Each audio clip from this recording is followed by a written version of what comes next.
Hey there, Aquarius. Welcome to your reading for the week of January 18th. This week, you start off with a great card, Six of Hearts. All about, challenges going away, being able to put energy into things. And you have the Six of Diamonds here at the end. They both have very similar meanings. I mean, finally being able to move forward, being able to put energy into things where in the past, if you put energy into these things, you wouldn't get it back. So, say you want a relationship. You try to get a relationship in the past, nothing happens.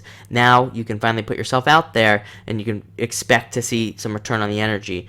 The trade-off is you actually have to do it. You can't just, you have to put the work into these things. Especially, if you have a business, I'm getting that you could do very well this week, but you have to put the energy out there.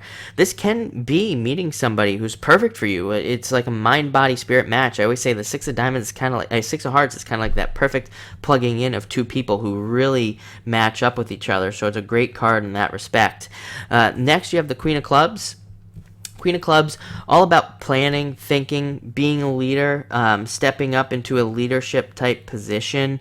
A lot of this stuff is going on this week about being a leader, and it keeps coming up for a bunch of different signs. But Queen of Clubs, all about stepping up into leadership type positions and, really taking advantage of that. Also, planning. And next, you have the Four of Clubs, which is the planning card. Planning things out, planning from home, planning what you want to do with your life, planning what you want to do moving forward. But also, I frequently call this card Mercury retrograde because it is a card of needing to double check things. Like the warning with this card is that you need to double check everything you do. So this week, definitely don't sign anything out without double checking. Don't buy anything without double checking. The list goes on and on there with this card.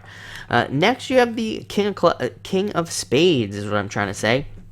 King of Spades, I always say, is all about improvements. I kind of came to this realization recently when as I've been reading this card. It comes up, every once in a while for people. And what I realize is it's not about, growing necessarily.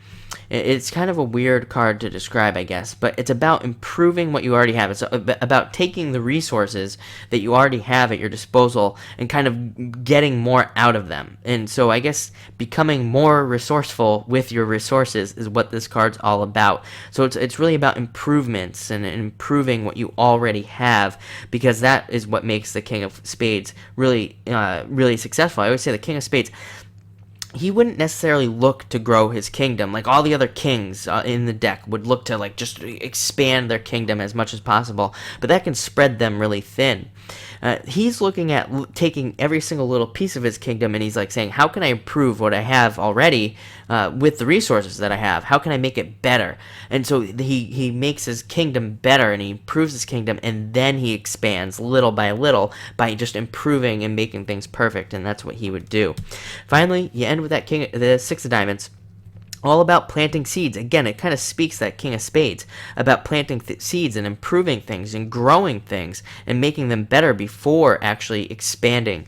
So that can be this card, but this card's also, it's a very karmic card. It just represents putting energy out, getting it back. So it's kind of like a sowing and reaping card. Anything you put out, you're going to get it back this week with this card. But you have a very good week, so I think you're going to have a great week. Enjoy it.